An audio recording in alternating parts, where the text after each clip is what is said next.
We're about to go camping, which means we gotta bring the essentials. Our little portable projector, a portable projector screen, and all the other fun things that go along with it. This gives me the opportunity to answer some questions about the Nebula, and that's what this video is gonna be about. I'm going to answer some of the best questions in the comments section and try to give you guys some real answers, something that maybe will help you out that I missed in that video. It's the least I could do, I think. Anyways, we'll get started with that now. Beep.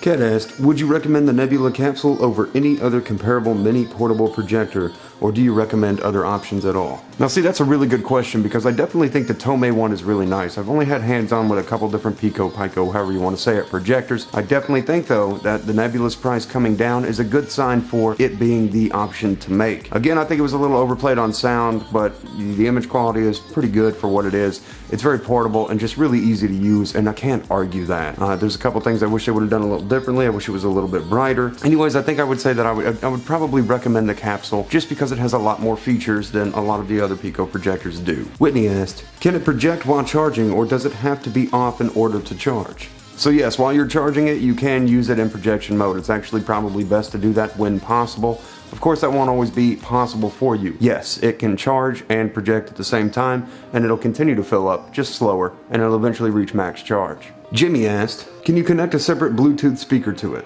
I think this is a good question because I was a little bit disappointed with all the hype they did about the speaker. If you have an external Bluetooth speaker that you take with you traveling that's a rechargeable Bluetooth speaker, or just want to connect it to another better Bluetooth speaker somewhere, you definitely can do that. I in fact did that with my other projector. The Brookstone Bigshot is a 2-in-1. It's a projector with soundbar built in essentially, but it also has a Bluetooth speaker mode, so that's what I did. I just paired the Nebula with it while I was watching in the bedroom, testing some stuff out with it, and I was able to listen to it over the Brookstone's much better Bluetooth speaker than the Nebula Capsules. This one's a good one. Not that the other ones weren't good, but this one's a good one. Mel C asked, can you use it to sign into your YouTube account? So I actually wasn't sure about that at first. I was pretty confident that I was signed into YouTube when I was using it, but then I realized I also used a Roku on it, I also used the NVIDIA Shield TV on it, and then when I got it out when we were going camping and I got up to looking at it, I was like, no, you can't. It's just sort of a baked-in version of YouTube that doesn't allow you to sign into it. Now, why that's a big problem is because some people will have like a YouTube Red subscription, or you'll have all your channels you subscribe to and watch shows on. You don't have the ability to sign into your YouTube account on the baked-in version of this. It's a little bit sad, but in case people were wondering, you can't do that.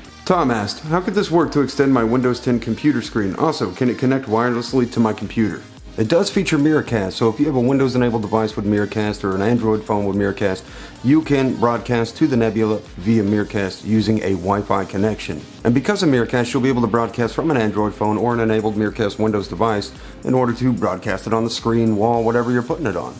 Rachel asked, would you recommend for live sports? What about seeing it during the daytime if played outside?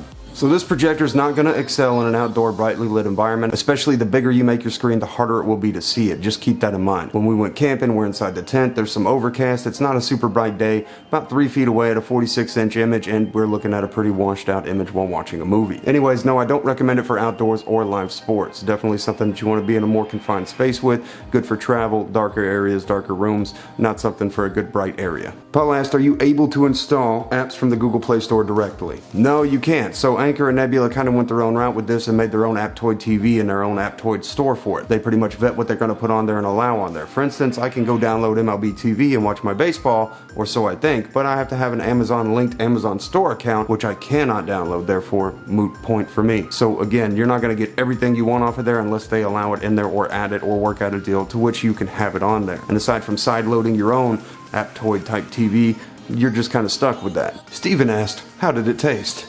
It tasted like I had no self-respect. If you guys have any more questions, be sure and post down below. I'll answer you back in the comments section. I hope this answered some of the questions that people had, and I hope it was helpful. I hope this was a good follow-up to that previous video and answered some of those questions that some people had, because a lot of those questions were asked by multiple people throughout the comment section. So here's my attempt at answering them as best as I can. Anyways, guys, have a great day, night, whatever it is. I'll see you in the next video that I do.